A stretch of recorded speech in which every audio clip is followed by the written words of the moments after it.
If you want to get the cleanest and crisp looking fringe, then you have to follow this macrame fringe tip.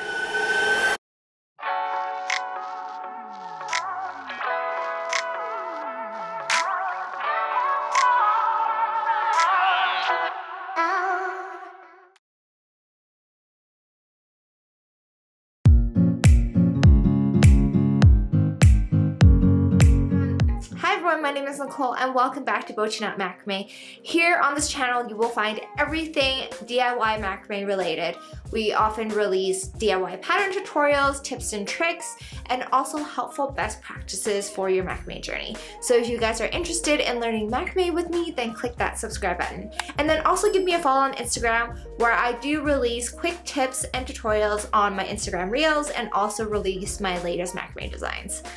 So welcome to tip number 4 of our 5-part series in getting the perfect macrame fringe. Getting clean, crisp, and nice looking fringe sounds simple, but it isn't that simple. It is a work of art in itself, and there are specific steps that you can follow to make this job a little easier. In tips 1 to 3, we went over how to prep the fringe, how to straighten out the fringe and make it a little bit more fluffy, and then how to comb and brush out the fringe. In tip number 4, we are going to go over how you can get those clean, crisp, and sharp looking edges for your macrame fringe.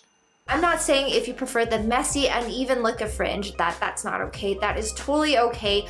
Art is, after all, in the eye of the beholder. So if you prefer to have that messy look for your piece, then definitely do that. But if you do want to end your pieces with clean looking fringe, then this tip will help you with that. If you're a beginner in macrame and you're looking to advance your macrame skill set and get more helpful tips and best practices on how you can level up your macrame skills, I do release a weekly macrame lesson on our BOCHIKNOT Macrame community on Patreon. In 2022, my main focus is helping you create your own macrame designs, and we are going to go over a step-by-step process on how we can get there. If you guys want more details on what we go over, you can check out the link in the video description below.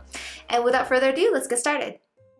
There are a few different ways to shape your fringe. If you want to freehand do it, you can go ahead and do that.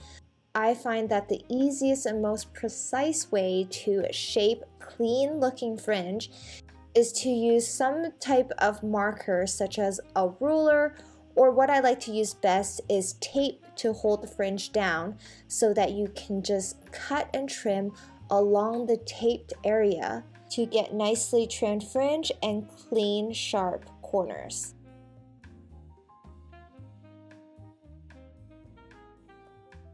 The reason why I like this best is because the tape holds the fringe down so that it makes it easier to cut along the edges without the fringe moving in several different places. It also tends to stay put once you take the tape off as well.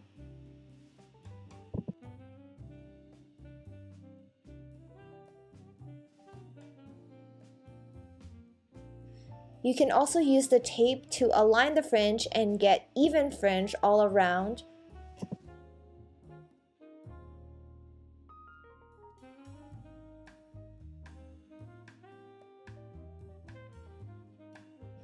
To do this, work on one section of fringe at a time and make sure that you place the tape next to and up against the fringe area from the last section. As you can see on the left side here, I've placed the tape down and I'm starting to trim at where we had ended off on the section next to it.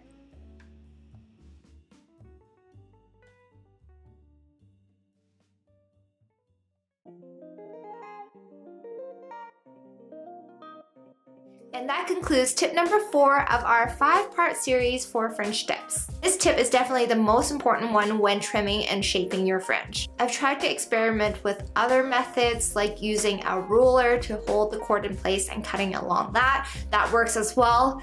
And I've also tried to draw out a line on top of the fringe and cut towards that line. That also works as well, but I do find that using tape as markers holds the fringe down and it's way easier to cut along the edges that way. Let me know if you guys feel the same and if this tip helped you guys at all in shaping and trimming your fringe. Stay tuned for our very last tutorial to be released next week on how to get the perfect macrame fringe. As always, thank you guys for watching, and I'll see you guys next time.